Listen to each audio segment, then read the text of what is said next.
ইদানিং আমার সামনে অনেক স্লাইমের ভিডিও আসছে, যেখানে দেখানো হচ্ছে অনেক সুন্দর সুন্দর স্লাইম বানানো, যেগুলো দেখে আমার সত্যি বলতে খুব ভালো লেগেছে। তাই দেরি না করে আমিও স্লাইম বানাতে চলে আসলাম। সো এই ভিডিওটা মেক করার জন্য আমি একটা স্লাইম টিউটোরিয়াল দেখেছি, যেখানে স্লাইম তৈরি করতে হলে কিছু উপকরণ লাগবে। তো স্লাইম তৈরি করতে যা যা লাগবে সবকিছু নিয়ে আমি বসে পড়লাম স্লাইম বানাতে। প্রথমে স্লাইম বানানোর জন্য আমি স্লাইমের অ্যাক্টিভেটর বানিয়ে নিলাম, যেখানে দিয়েছি 2 চামচ পানি এবং 2 চামচ পাউডার। এখন এই দুইটি উপকরণকে আমি মিক্স করে নিচ্ছি। তোমাদের যদি এই ভিডিওটি ভালো লেগে থাকে তবে অবশ্যই লাইক, কমেন্ট, শেয়ার এবং সাবস্ক্রাইব করে দিবে এবং ভিডিওটি না টেনে সম্পূর্ণ দেখবে। স্লাইমের অ্যাক্টিভেটরটা পাশে রেখে আরেকটা পাত্রতে আমি কিছুটা ফেভিকল গ্লু দিয়ে দিয়েছি। তারপর কিছুটা রং দিয়ে নিয়েছি। এই কালারটা অপশনাল, দিলেও পারো না দিলেও পারো। আমি রেড কালারটা দিয়েছি, তোমাদের যে কালারটা ভালো লাগে সেই কালারটাই দিতে পারো। তারপর আমি এগুলো মিক্স করে নিচ্ছি।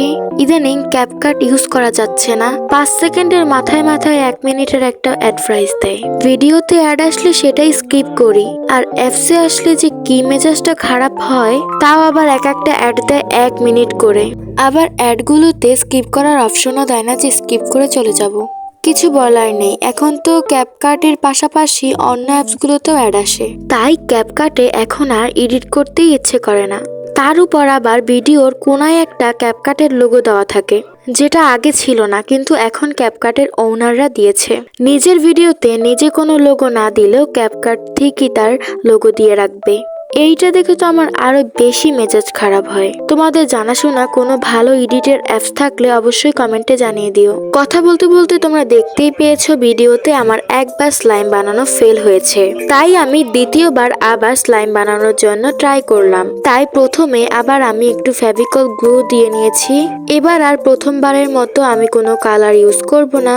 তো এখন আমি সেই যে প্রথমবার বানিয়ে রেখেছিলাম অ্যাক্টিভেটর, সেই ফেভিকল গ্লুটা চামচে করে একটু একটু করে আমি গ্লুর মধ্যে দিচ্ছিলাম। তখন আমার মনে হচ্ছিল যে হ্যাঁ, এবার হয়তো স্লাইমটা বানানো হবে, তাই আমি ধৈর্য ধরে একটু একটু করে স্লাইমটার অ্যাক্টিভেটর দিচ্ছিলাম। কিন্তু অনেকক্ষণ লাড়ানো চাড়ানোর পরও কিছু হচ্ছিল না, তাই আগে যে স্লাইমটা বানিয়ে ফেল করেছি ওই ফেল করা স্লাইমটা ফেলে দেওয়া হয় নাই, তাই আমি ওই ফেল করা স্লাইমটার ভিতর নতুন স্লাইমটা দিয়ে দিলাম।